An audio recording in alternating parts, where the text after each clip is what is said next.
કેટલું દૂધ ભરાયું તો આ મળ્યું? દૂધ તો 20 લાખ અને 11,000નું. 20 લાખ અને 11,000નું. તો દૂધ વધારો બહુ આવશે. બહુ દૂધ સારો 5 લાખ આવશે. હાલજો ઉસીના થોડા. હાલ જો લઈ જાજો, લઈ જાજો તમે તારો. મોટી બેબી બીએસસી નર્સિંગ કરે છે, નાની બેબી બીસીએ કરે, બાબો 12માં ભણે, 12 સાયન્સમાં. તો બધાનો આમાંથી ખર્ચો નીકળે જ છે. તો નોકરી લઈને આપણે શું જરૂર છે? અને બાબાના લગ્ન કરે બધું ખર્ચો આના અંદર જ. કોઈ નણંદાના મામેરા મહાણા બધું ઢોર ઉપર જ. પશુપાલન કરવું એ પણ એક એવો વ્યવસાય બની ગયો છે કે કદાચ તમે કલેક્ટર કે આઈપીએસ બનીને પણ ન કમાઈ શકો એટલું ધારો તો આ દૂધના વ્યવસાયમાં કમાઈ શકો. અને એ બનાસની બહેનોએ સાબિત કરીને બતાવ્યું છે. મહિને લાખો કરોડો, વર્ષે લાખો કરોડો રૂપિયાનું દૂધ ભરાવવું એ કોઈ અશક્ય વાત નથી. તમે સાર્થક કરવા ઉતરો ને મેદાનમાં કામ કરવા માટે તો કોઈ પણ વસ્તુ અઘરી નથી. તો આ બહેનોએ એ સાબિત કરી બતાવ્યું છે. જુઓ આ પ્રમાણપત્ર છે. સાથી મિત્રને કહીશ કે આગળના ફેઝમાં એના બતાવે. અને મારી સાથે એ પ્રમાણપત્ર મેળવનાર માળી છે જે મારા મમ્મીના ઉંમરના છે. એટલે મારે પણ મા સમાન જ છે. મા, શું નામ છે તમારું? ખબર કયું ગામ છે? અર્જન સર. અર્જણ સર. કેટલું દૂધ ભરાયું તો આ મળ્યું? દૂધ તો 20 લાખ અને 11,000નું. 20 લાખ અને 11,000નું. તો દૂધ વધારો બહુ આવશે. બહુ દૂધ સારો 5 લાખ આવશે. હાલજો ઉસીના થોડા. હાલ જો લઈ જાજો, લઈ જાજો તમે તારો. એટલા બધા હે પૈસા? પૈસા જે નહીં હાલ આવો એટલા બધા. અને કેટલી ભેંસો? કેટલી ભેંસો 3 ગાયું. 3 ભેંસો જ? ગાયું 15. 15 ગાયો. તો એમાં મથે કોણ? આ છાણ મને એમાં સાણમાં મથે દોનારો ને દોવામે દુનારા રાખેલા? દોનાર રાખેલા હું એ દોરાવું. અને ઓલું છાણ બધું ગોબર ભેગું કરવાનું એ તમે કરો? હા ના એ દોનારો કરે હો. પણ રહેવું તો પડે ને માથે. 1000 બે ટાણા 1000. કેટલા વાગે ઉઠો સવારે? સવારમાં 4 વાગે. 4 વાગે ઉઠવાનું? હા. હવે તો ઉંમર થઈ ગઈ. તોય 4 વાગે એના કેજી પાસે. દુખતા નહીં ગુડા? આ દુખે તા તેમાં તો અમે બેઠા છે અને પાટલીના વાળો પાટલી નહીં વળાતી? નથી વળતી. પણ એટલે ખાસ કરીને આ વ્યવસાયમાં ભણ્યા કેટલું? કશું ભણ એકડોય નથી ભણ્યા. પલનજી હોય ભણ્યા નથી સાહેબ. એકડોય નહીં. તોય આટલા રૂપિયા કમાવાના? હોવે પેલા તો એવું હતું કે જે ભણે અને નોકરી લે ને એ જ પૈસા નિશાળું જ નથી તાર. ગતું ગામમાં નિશાળ નથી હો. પેલા નથી? ના ના પેલા ખબર એવું હતું કે જે ભણે ને નોકરી લે એ જ પૈસા કમાય. અત્યારે ભણે કમાય. તો તમે ભણશો તો તમે તો 20 લાખનું દૂધ ભરાવો. હા બરાબર.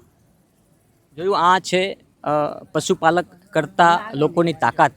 પશુપાલનમાં બહુ આવક છે પરંતુ એમાં કહી શકાય ને કે છાણમાં મોઢું ઘાલવું પડે, એમાં મથવું પડે. આજે એ જ છાણ જે આ જ બહેનોએ ભવિષ્યમાં ક્યારેય કલ્પના નથી કરી કે અમે જે છાણમાં મથીએ છીએ ને એ જ છાણથી અમારી ગાડીઓ પણ ચાલશે.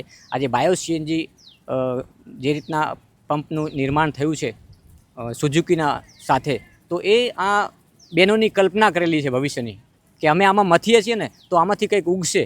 તમે દાણા નાખો તો ઉગે ને. તો મારી સાથે બીજા પણ બેન જોડાયા છે. બેન, શું નામ તમારું? ચૌધરી રીનાબેન.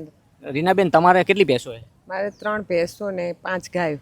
અને એમાં કેટલા જણા મથવાવાળા? 2 જ અમે. 2 જ જણા. હા. કેટલા રૂપિયા વર્ષે થાય? વર્ષે 12 લાખ આસપાસનું દૂધ. 12 લાખ. તમે કેટલું ભણ્યા? હું 10 ધોરણ ભણ્યા. નોકરી નથી લેવી? આમાં સરસ જ છે. નોકરી લઈને શું કામ? દૂધમાં સરસ છે. 3 છોકરા છે, 3 મોટી બેબી બીએસસી નર્સિંગ કરે છે, નાની બેબી બીસીએ કરે, બાબો 12માં ભણે, 12 સાયન્સમાં. તો બધાનો આમાંથી ખર્ચો નીકળે જ છે. તો નોકરી લઈને આપણે શું જરૂર છે? આમાં સારો જ છે વ્યવસાય. શું કેવું છે? આજે દૂધ વધારો થયો છે, કેટલી ખુશી છે? બસ ખૂબ જ. શું કે કાલ તો રક્ષાબંધન છે એટલે આજ તો ખૂબ જ આનંદ છે. આજ રાખડીના પૈસા આવી ગયા? આવી ગયા. શંકર ભૈયા આપી દીધા. આપી દીધા? હા, આપી દીધા. બેન, તમારું નામ? મારું નામ રબારી લીલાબેન. લીલાબેન, તમારું કયું ગામ? અર્જણ સર. તમે કેટલી ભેંસો રાખો છો અને કેટલું મહિને દૂધ થતું હોય? અમે ભેંસું રાખીએ છીએ. 5 થી 6 ભેંસું છે, 4-5 ગાયું છે. અત્યારે નાના મોટા બચ્ચા સુધી 17 ઢોરા છે. ઘરે કામ કરનાર 2 જણ જ અમે. બધાનું 2 જણા? હા, 2 જણા જ કરવાના. કોઈ માણસો નથી રાખતા, જાતે કરવાનું. કેટલા વર્ષે કેટલું દૂધ ભરાવો? વર્ષે 5-6 લાખનું થતું હશે. તમે કેટલું ભણેલા? હું 4 ભણેલી. 4 ભણીને 6 લાખ રૂપિયા કમાવો? હા હા, વર્ષે 4 લાખ. 6 લાખ કમાઈએ. દીકરા દીકરીઓ? દીકરો એક જ, બાબો એક જ છે. બાબાને આમાં પશુપાલન રાખી એનામાં મહેનત કરીને બાબાને ભણાવ્યો છે. અત્યારે સોફ્ટવેર એન્જિનિયર બનાવ્યો છે.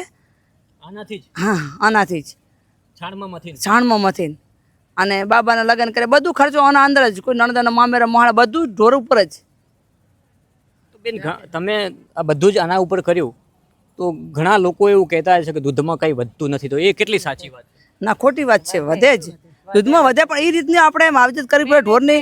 આપણે ઢોરા ચાહે હોય ને આપણે ચાહે ફરતા હોય તો એમને આપણે એના પાસે રચું પચું રહેવું જોઈએ કે મારું ઢોર ભીસ્યું છે, મારું ઢોર તરસ્યું છે, તો એના પૂરેપૂરું આપણે વળતર ઢોર આલી શકે. ખોટી વાત છે. એના એક જો વાસળી ઉછેરે ને તો એ લગભગ 40-50 હજારની થાય. એની એક જો અત્યારે ભેંસ ઉછેરે ને તો 1.5 થી 2 લાખની થાય. અને એના હંગાત જો આપણે ગાયું રાખે તો ઓર્ગેનિક ખેતી પણ કરી શકીએ. જમીને છે મારે. હા તો તમે એમાંથી ઓર્ગેનિક ખેતી કરો? હા ઓર્ગેનિક ખેતી એમાંથી કરું હું. 4 વીઘામાં ઓર્ગેનિક ખેતી કરું છું. મારા કાન 20 વીઘા જમીન છે.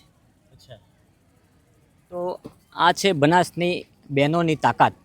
આપણે કહીએ ને બનાસની બેન, બનાસની બહેનોની તાકાત એ છે કે પશુપાલન સાથે સંકળાઈને અભણ હોય, 4-5 ચાપડી ભણેલા હોય, પરંતુ એમણે નોકરીની અપેક્ષા એટલા માટે નથી રાખી કે એમણે ભવિષ્યમાં એમના દીકરા દીકરીઓને નોકરી મળશે તો ચાલશે, અમે આમાં કમાઈ અને અમારા દીકરા દીકરીઓને ભણાવશું.